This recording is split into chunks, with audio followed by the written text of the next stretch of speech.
What put Ben apart from everybody else that you talked to? Yeah, so obviously doing the research on Ben starts with watching the games, and his feel for calling plays I thought was second to none.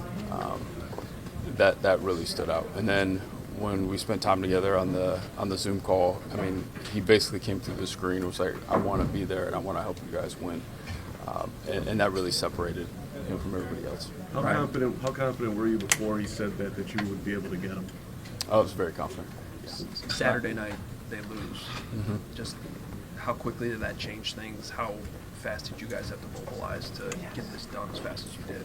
Yeah, we were prepared. So there was no panic to it at all. But obviously it sped up pretty quick, and we had some really good conversations, and things closed up. In terms of the alignment, there was an opportunity he might have had to get his own GM with the Raiders or something like that. Yeah. Just how did those talks go, and how quickly did you know that between you guys that wasn't going to be an issue? Yeah, it was pretty quick, and he had mentioned it before. It's kind of crazy. There's a lot of crossover with people that we're really close to. Actually, we found out that he actually worked in the small little cubicle that I did when I was at Boston College just a year after, which is crazy to think about. But yeah, a lot of our friends, a lot of people that we trust connect both of us. And then when we got on the call and spent time with each other, there's just a vibe to it that was awesome. So Ryan, you were casting a wide net, but was Ben always kind of a top candidate for you? Yeah, someone that I admired. Obviously, like I said, we did a lot of research. There's Matt Feinstein in our group put some data together that he's done some things that are special in terms of getting the offense to operate at a high level, and that stood out. So he was always the top candidate, but you never know. It's like the draft. You never know how it's going to fall. So you have to be prepared, and that's the reason why we do what we do. Right, on the Zoom call with Ben, what were the things that you heard from him that really sold you that your belief in him was justified? Yeah, just a clear vision in terms of how to put a winning football team together. Really hit on a lot of the accountability, discipline, how we're going to work to get to where we need to get to. Some of the things that I think and I know we fell short on this past year, I'm confident he's going to address those things pretty quickly. And then when you add, the draft capital, the space that we have, the cap, we can do some damage to get this team where it needs to be. We joked about the stumble bump thing. Talked about that, but when he runs that play against the guys, what are you thinking beyond I can't believe we fell for that? Yeah, in the moment, it wasn't a cool play at all. But I tell you what, even their last game, I was sitting there and I was texting with Kevin, watching the game, and it's like, all right, how are they going to respond to this? And then he can just continue to level up throughout the game and find ways to make plays. And they're cool plays, but there's feel and there's study to them where he anticipates what's going to happen at a really, really high level. It's funny because people talk about those kind of trick plays, but really his strength is the running game. Yeah. And the way they run so many different variations at it. Yeah. How attractive was that for you with Caleb? Very. That balance has to be there, especially for us, right? There's going to be parts of the season where, if Caleb's got to throw it 50 times and we got to air it out, then that's awesome. But we all know when you get late in the season, and I would love to have some home games, in January, you got to be able to run the football. We just turn on, the playoffs right now. Everyone's running the ball, bad weather. So that has to be a part of your identity. Ryan, do you have a sense of how Ben will help with the personnel side in terms of influencing decisions and challenging you in the front office? Yeah, we're going to spend a lot of time together. That was part of our interview process. I said, how do you handle discrepancies when it comes to player acquisition?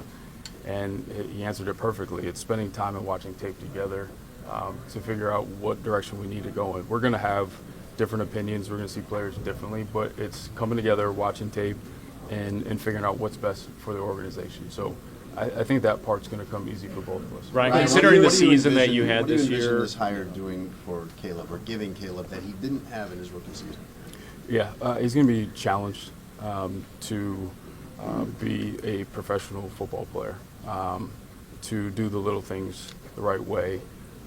And that foundation, I know Ben's going to hit that early and often, get that foundation strong, because you're going to build everything off of there. So once that's there, now we can continue to get better and play more consistently. Ryan, considering the season that you guys had this year, how nice was it to hear Ben Johnson seemingly genuinely say that he loves the roster and saying that you guys were the #1 concern coming into this season because of the defense?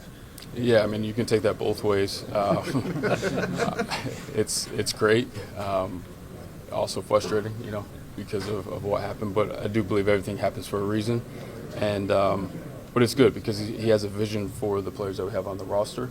And also with the two of us putting our brains together, the direction we're going to go, the players we're going to bring in here is going to be lined up, and it's going to be a lot of fun. Did you guys discuss the accountability that the players were talking about wanting as you were discussing the entire job with them? Yeah, we did. We got that, and we'll take care of it. Have you seen the conversations like with George and ownership about what it may take to secure Ben Johnson, who was one of the, if not the top head coaching candidate this cycle? Yeah, the support's been amazing. George and Kevin were on board from the very beginning. Really weren't too many discussions. It was we need to get Ben Johnson here, and he's going to help us win football games. Ben, Ryan, couple couple more, more, please. Defensive scheme. He said he was going to find a coordinator first and then go from there. But how do you envision the defense next year, just when it comes to scheme? Yeah, it's going to come down to who the defense coordinator is.